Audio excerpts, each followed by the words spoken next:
Hi, this is going to be my first installment talking about the presidential race. Now, I'm wearing these sunglasses not to, you see I'm looking a little bit down, and it's not because, it's because of the camera angle, and I think it would be a little bit more appropriate for me to be wearing these glasses because I'm actually constantly looking at my face on the computer screen so that I could, just monitor my head position on the thing, so just bear with me.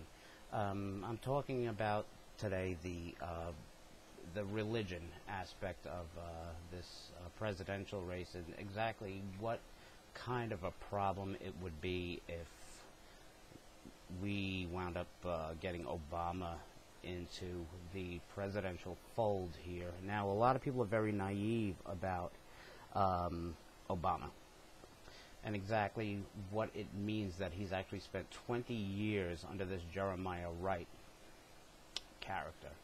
Now, he spent a lot of time here,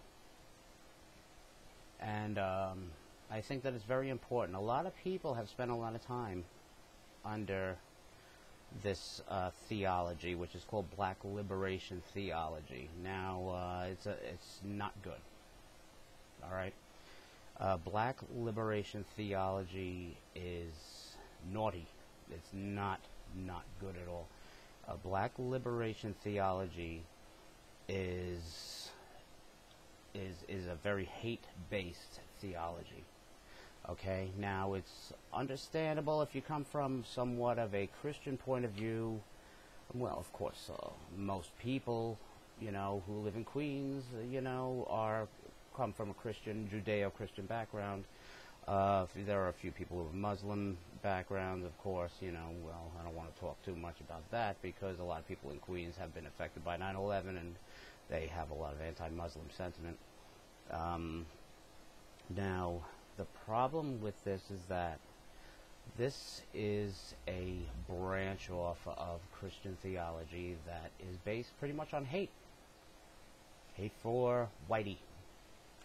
And the whole point behind it was based on the writings of people, and it was originally supposed to be, I suppose, based on a biblical foundation, but then it branched off from there, and it was based upon, well, let me just cut to the chase and talk about, the Reverend Jeremiah Wright was on Hannity's program one time and telling him, have you ever read about Black Liberation Theology? You have no idea what it's all about. And he was trying to talk to Sean Hannity, saying that he had no idea what it is about, so he should essentially just shut up about it, and he had no idea what liberation theology was all about. So let me just give you a little taste of what it was all about, okay? Black theology, and this was actually, by the way, was written by the Reverend James Cone, who was one of the founders of Black Liberation Theology, and I want you to get an idea of exactly what this is all about. So, here we go. And this is an actual quote, by the way. I'm reading off of this card. Black theology refuses to accept a God who is not identified totally with the goals of the black community. If God is not for us and against white people, then he is a murderer, and we had better kill him. And it goes on to say, we must reject his love. And what does that say? The Bible says that God is love, right? God is love. So, what it's basically saying is, basically, if you are not with me, then you are against me. And the problem is that, look, if you are not with God and you claim to be a Christian, you know what? You're basically just tossing it all out the window, guys. You might as well just say screw it. You might as well just open up the gates of hell and just throw yourself right into the fire.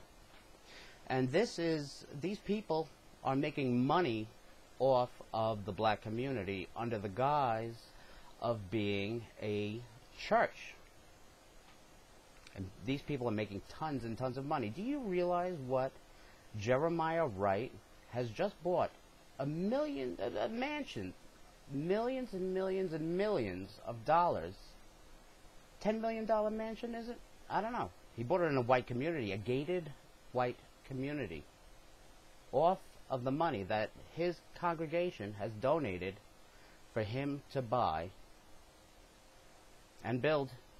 Custom mansion.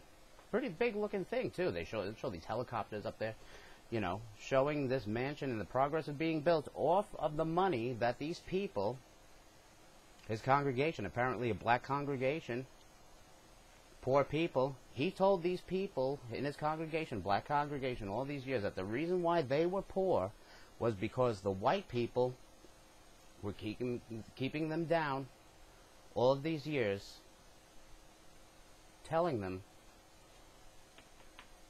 isn't it something else? Telling them that the reason why they were being poor and they were being downtrodden was because the white people were, you know, of course, you know, the government created AIDS. The government, you know, the white people were keeping them down. And you know what else?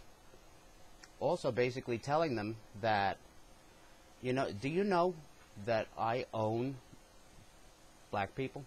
Apparently I do. That's what they're telling him. That's what it says. I don't know where they are, but supposedly I own them. That's what this guy is telling him. I'd like to know where they are, because they're not anywhere to be found. They're late. Where are they? They say that I own them. This guy's telling him this Jeremiah Wright, and apparently this Reverend Cohn has been telling the black church that the blacks are still you know, in slavery. To me, Whitey, you know, I'm apparently a slave master. You got me? Where are they?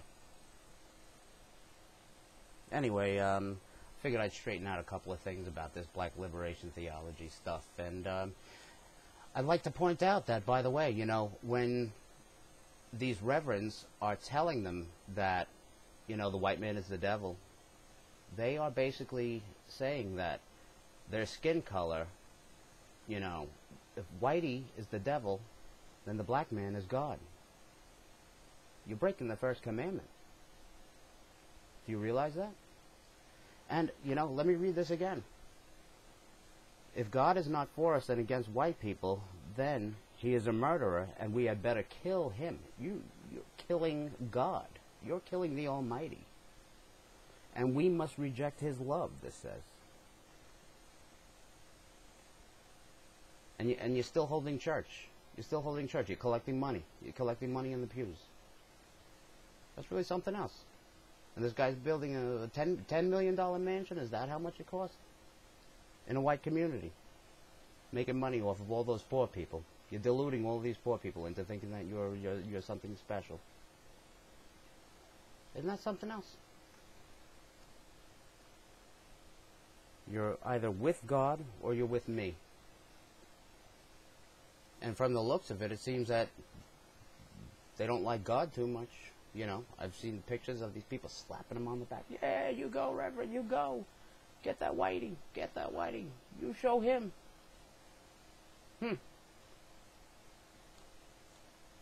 I got to tell you one time when I went into, you know, I'm going to tell you next time about when I was at Harlem Hospital and I had, and I attended that speech that Frances Cress Welsing, where she gave the speech about how the white man was genetically inferior to the black man. I thought it was a dead man.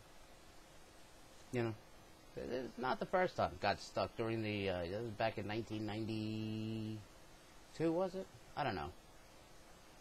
It was around then. But anyway, that was during those Los Angeles and Crown Heights riots, you know.